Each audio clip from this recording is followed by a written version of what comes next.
రామ చక్కని సీతకి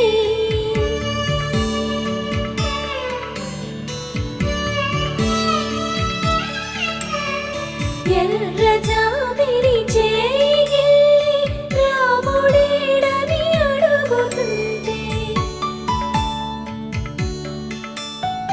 చూడలేదని పెదవి చెప్పే చెప్పలేమని కనులు చెప్పే నల్ల పూసై